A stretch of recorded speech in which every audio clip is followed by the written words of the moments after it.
Hi friends, welcome back to our channel blinking star. நான் உங்களோட துர்காங்க. Hope எல்லாரும் நல்லா இருப்பீங்கன்னு நாங்களும் ரொம்ப நல்லா இருக்கோங்க.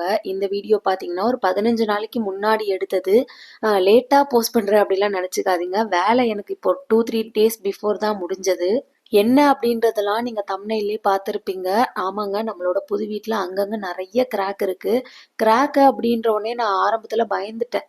நம்ம இந்த வீட்டுக்கு வந்து 1 இயர் ஆக போகுதுங்க. ஆனால் வந்த ஒரு 3 மாசத்துலயே நான் அங்கங்கே வந்து கிராக் பார்க்க ஆரம்பிச்சிட்டேன். ஸோ எனக்கு என்ன பயம்னா, போக போக அது விரிசல் அதிகமாகி கீழே விழுந்துருமோ, உடஞ்சி விழுந்துருமோ அப்படின்ற பயம் இருந்தது. அப்புறம் இங்கே வந்து அக்கம் பக்கத்துலலாம் பழக ஆரம்பிச்சதுக்கு அப்புறமா தான் தெரிஞ்சது, நம்ம வீட்டில் மட்டும் இல்லை எல்லார் வீட்லேயுமே அந்த மாதிரி கிராக் இருக்குது அப்படின்றது. அண்ட் இந்த மாதிரி புதுசாக கட்டின வீட்டில் கிராக் வர்றதெல்லாம் நார்மல் தான் அப்படின்ற மாதிரி நிறையா பேர் சொல்லியிருந்தாங்க. இருந்தாலும் நமக்குள்ள ஒரு பயம் இருக்குல்லங்க, நம்ம குழந்தையெல்லாம் வச்சுட்டு இருக்கோம் அப்படின்றப்போ. கிராக் விடுறத பற்றி பிரச்சனை இல்லை, நமக்கு வந்து 1 இயர் தான் கம்ப்ளீட் ஆயிருக்கு இல்லையா, அதனால பில்டர் சைடே நமக்கு அதை ரெக்டிஃபை பண்ணி தரேன் அப்படின்ற மாதிரி சொல்லியிருந்தாங்க. ஸோ ஒரு வீட்டுக்கா ஒரு நாளைக்கு போயிட்டு கிராக் ஒர்க்லாம் பார்த்துட்டு இருந்தாங்க. நம்ம வீட்டை பொறுத்த வரைக்கும் ஒரு இடம் இல்லைங்க, ஒரு வால் விடாம வீடு ஃபுல்லாவே நமக்கு வந்து கிராக் இருந்தது. வால்ல மட்டும் கிடையாது, சீலிங்ல கூட கிராக் இருந்தது. நான் உங்களுக்கு இந்த வீடியோல முடிஞ்ச வரைக்கும் கவர் பண்ணியிருக்கேன். திருமண பக்கம் எல்லாம் கிராக் இருந்ததுங்க. நமக்கு வந்து பில்டர் சரி பண்ணி தர போறாங்க அப்படின்றப்போ, நானும் நம்ம அந்த டைம்லயே அதெல்லாம் சரி பண்ணிக்கலாம் சொல்லிட்டு டார்ச் எல்லாம் அடிச்சு பார்த்துட்டு சின்ன சின்ன கிராக் எல்லாமே நோட் பண்ணி வச்சிருந்தேன். நம்ம வீட்டில் ஹாலில், மாஸ்டர் பெட்ரூமில், அப்புறம் இன்னொரு பெட்ரூம்லன்ட்டு 3 வால்லையுமே நாங்கள் வால்பேப்பர் போட்டிருக்கோங்க. ஸோ அந்த இடத்துல கிராக்கெல்லாம் இருந்தது அப்படின்னா தெரியாது. மேபி ஃப்யூச்சரில் தெரியுமோ என்னமோ எனக்கு தெரியல. ஒருவேளை அந்த வால்பேப்பருக்கு பின்னாடி கிராக் இருந்தால் கூட அதில் நாங்கள் கை வைக்க போகிறது கிடையாது. ஏன்னா அதுக்கு நாங்கள் ஒரு 18,000 செலவு பண்ணி போட்டிருக்கோங்க. இப்போ நான் கிராக் இருக்கான்னு செக் பண்ணணும்னாலுமே அந்த வால்பேப்பரை பிரித்து எடுக்கணும். பிரித்து எடுத்துட்டு கிராக் இல்லை அப்படின்னாலும் பிரித்தது வேஸ்ட்டாக போயிடும். ஒருவேளை கிராக் இருந்தாலுமே கிராக்கை சரி பண்ணிட்டு திரும்ப நம்மளால் வால்பேப்பர் ஒட்ட முடியாதுங்க. அது திரும்ப நான் வந்து செலவு பண்ணுற மாதிரி இருக்கும். அதனால இப்போதைக்கு அந்த வாலெல்லாம் விட்டுட்டு மற்ற இடத்துல மட்டும்தாங்க நாங்கள் சரி பண்ணிக்கிட்டோம். அதே மாதிரி வீடு ஃபுல்லாக பெயிண்டிங் பண்ணியிருக்கோம், இல்லை ஃபால் சீலிங் எல்லாம் போட்டிருக்கோம் அப்படின்னா அப்பயுமே கிராக் இருந்தால் ஒர்க் பண்ண முடியாது. நிறைய வீட்டில் நம்ம அப்பார்ட்மெண்ட்ல அந்த மாதிரி இருந்தது. நமக்கு வந்து பெயிண்டிங்லாம் பண்ணலை, ஃபால் சீலிங்லாம் பண்ணாததுனால அவங்க வந்து ஒர்க் பண்ணி கொடுத்துட்டாங்க. நம்ம பக்கத்து வீட்டிலலாம் கிராக் ஒர்க் பார்க்கும்போது எவ்வளோ டஸ்ட் ஆச்சு அப்படின்றத நான் பார்த்துட்டு வந்துட்டேன். ஸோ அதுக்கேற்ற மாதிரி அவங்க வர்றதுக்கு முன்னாடியே வீட்டெல்லாம் நான் க்ளீன் பண்ணி வச்சிடலான்ட்டு எடுத்து வச்சிட்டு இருந்தேன். இந்த ஃப்ரிட்ஜுக்கு மேலே வெறும் பேம்பு ட்ரீ மட்டும்தான் வச்சுருந்தேங்க.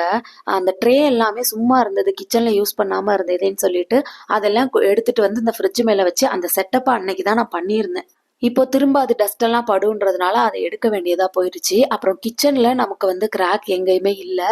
ஸோ அது வரைக்கும் சந்தோஷம். ஏன்னா கிச்சனை எடுத்து க்ளீன் பண்ணணும் அப்படின்றது ஒரு பெரிய டாஸ்க்குங்க. பால்கனியில் இருக்க சின்ன ஸ்பேஸ்லையுமே எனக்கு அங்கங்கே கிராக் இருந்தது, அதையுமே நோட் பண்ணி வச்சுக்கிட்டேன். இப்போ அவங்க வந்ததும் அவங்க கிட்ட எங்கெல்லாம் கிராக் இருக்குன்னு சொல்லிட்டேன், வேலையை ஆரம்பிச்சிட்டாங்க. அதுக்கு முன்னாடி அந்த கிராக் இருக்க இடத்துலலாம் இந்த கட் பண்ணுற மிஷினை வச்சு ஃபுல்லாக கட் பண்ணி விடுறாங்க. அப்போ வந்து வீடு ஃபுல்லாக டஸ்ட்டு பறக்குதுங்க. அந்த சிமெண்ட் செவரை கட் பண்ணால் டஸ்ட்டு பறக்கத்தான் செய்யும் இல்லையா, சிமெண்ட்டா. ஸோ அது ரொம்ப டஸ்ட் அலர்ஜி ஆகுது. டிவி, சோஃபா, ஃபிஷ் டேங்க்னு எல்லா இடத்துலையுமே ஒரு பெட்ஷீட் போட்டு கவர் பண்ணி தாங்க வச்சுருந்தேன். ஏன்னா அதுலலாம் டஸ்ட்டு சேர்ந்துருச்சுன்னா க்ளீன் பண்ணுறது ரொம்ப கஷ்டம். நம்ம வீட்டில் வாலில் மட்டும் கிடையாதுங்க, சீலிங்லேயுமே பெரிய கிராக் இருக்குது. ஆரம்பத்துலேருந்து முடிக்கிற வரையுமே சீலிங்கில் கிராக் இருந்தது. இன்னொரு பெட்ரூம்லேயுமே இருந்தது. மாஸ்டர் பெட்ரூமில் சீலிங்கில் கிராக் கிடையாது. பட் எப்படி பார்த்தாலுமே ஒரு வால்லையுமே ஒரு கிராக் இருக்க தான் செஞ்சது. இந்த மாதிரி இப்போ காமிச்சேன் பார்த்தீங்களா, அந்த மாதிரி மிஷினை வச்சு கட் பண்ணிடுறாங்க. எல்லா இடமும் இந்த மாதிரி கட் பண்ணி முடிக்கிறதுக்கு 2 மணி நேரம் 2.5 மணி நேரம் ஆயிடுச்சுங்க. நான் எல்லா இடத்துலையும் பெட்ஷீட் போட்டு கவர் பண்ணி தான் வச்சுருந்தேன். இருந்தாலும் காற்றுக்கு பறக்குது இல்லையா அது. ஸோ அதனால் வீடு ஃபுல்லாகவே டஸ்ட் ஆயிடுச்சு. புதுசாக நம்ம இன்டீரியர் பண்ணி வீட்டுக்குள்ளே நுழைஞ்சா எப்படி இருக்கும், அங்கங்கே கட் பண்ணி வச்சு டஸ்ட்டு பறந்து அந்த மாதிரி இருந்தது வீடு. நான் இந்த வீட்டுக்கு ஷிஃப்ட் பண்ணப்போ இன்டீரியர் முடிச்சது போக இருந்த டஸ்ட் எல்லாமே அர்பனை விட்டு தாங்க க்ளீன் பண்ணியிருந்தேன். ஏன்னா எங்கள் வீட்டில் எல்லாருக்குமே டஸ்ட் அலர்ஜி இருக்குது. ஸோ அதெல்லாம் க்ளீன் பண்ணால் திரும்ப ஒரு 2-3 நாள் நான் போய் படுத்துக்கிற மாதிரி இருக்கும். பட் இப்போ வந்து நாமளே தான் க்ளீன் பண்ணுற மாதிரி இருந்தது. தனியாலாம் க்ளீன் பண்ண முடியாதுன்றதுனால ஹஸ்பண்டை வந்து அன்றைக்கி நான் ஆஃபீஸ் லீவ் போட சொல்லியிருந்தேன். ஸோ 2 பேரும் சேர்ந்து தான் கொஞ்சம் கொஞ்சம் வேலையெல்லாம் பிரிச்சுக்கிட்டு க்ளீன் பண்ணியிருந்தோம். ப்ராப்பராலாம் க்ளீன் பண்ணலைங்க. ஏன்னா கிராக் ஒர்க் இன்னும் முடியல, இப்போ தான் கட் பண்ணிட்டு போயிருக்காங்க. அதுக்கப்புறம் ஒரு சில ப்ராசஸ்லாம் இருக்குது. ஸோ திரும்ப டஸ்ட்டாகும், சேர்த்து வச்சு க்ளீன் பண்ணிக்கலான்ட்டு இப்போதைக்கு நைட்டு தூங்குறதுக்கு நாங்கள் ஒரு தடவை பெருக்கி விட்டுட்டு மாப் போட்டு விட்டுருந்தோம். க்ளீனிங் எல்லாம் முடிச்சுட்டு ஹப்பாடான்னு உட்காந்துட்டோம். ஆன்லைனில் கொஞ்சம் ஸ்நாக்ஸ் ஆர்டர் போட்டிருந்தோம். அப்புறம் சூடாக காஃபியும் போட்டு குடிச்சிட்டு அன்னைக்கு டே அப்படி போயிடுச்சு.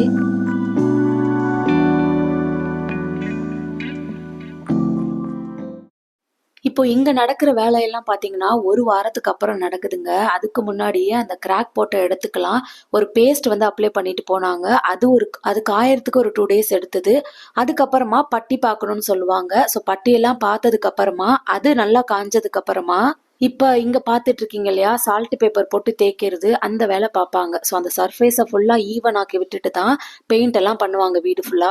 லாஸ்ட் விலாக்ல நீங்க பார்த்திருந்திருப்பீங்க. தம்பி வீட்டுக்கு கிளம்புறப்போ கொஞ்சம் ஒர்க் வீட்ல நடந்துட்டு இருக்கு. அதெல்லாம் வீடியோஸ்ல ஷேர் பண்றேன்ட்டு. அப்ப நடந்துட்டு இருந்தது தான் அந்த பட்டி பார்க்குற வேலையெல்லாம். பேஸ்ட் ஒட்டுறது, பட்டி பார்க்குறதெல்லாம். அதெல்லாம் ரொம்ப டீட்டெயில்டா ஷேர் பண்ணணும்னா வீடியோ ரொம்ப லென்த்தா போகுங்க. உங்களுக்கும் போர் அடிக்கும். அதனால தான் அதெல்லாம் கட் பண்ணிட்டு கொஞ்சம் ஷார்ட்டாவே குடுத்துருக்கேன். இப்போ சால்ட் பேப்பர் போட்டு தேய்ச்சாங்கல்லங்க, அப்ப திரும்ப வீடு இதே மாதிரி தான் சுண்ணாம்பு சுண்ணாம்பா ஆச்சு. அந்த ஆரம்பத்துல மிஷின் போட்டு கட் பண்ணாங்கல்ல, அப்ப ஆன மாதிரி தான் திரும்ப வீடே தலைகீழா மாறி கிடந்தது. மிஷின் வச்சு கட் பண்றப்போ அந்த சோஃபா, டிவி எல்லாம் கவர் பண்றதுக்கு ஒரு 6 பெட்ஷீட் கிட்ட நான் யூஸ் பண்ணியிருந்தேன்.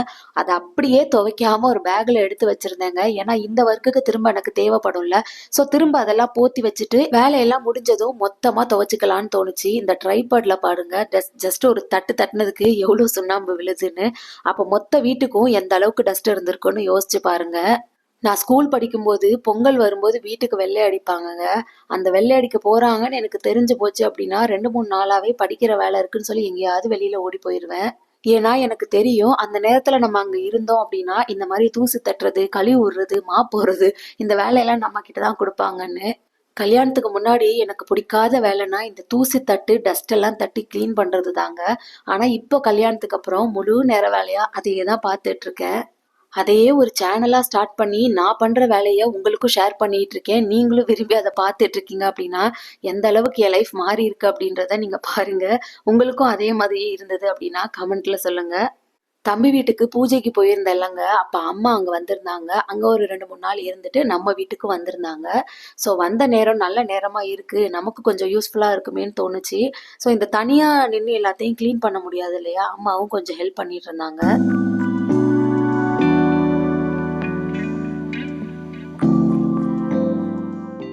3 தடவ வீட்ட ஃபுல்லா பெருக்கியிருக்கோங்க. 4 தடவ மாப் போட்டிருக்கோம். இதுக்கு இடையில அந்த டோரு, ஜன்னலு அது எல்லாமே நல்லா தொடச்சு எடுத்திருக்கோம். இன்னுமுமே டஸ்ட் போகல.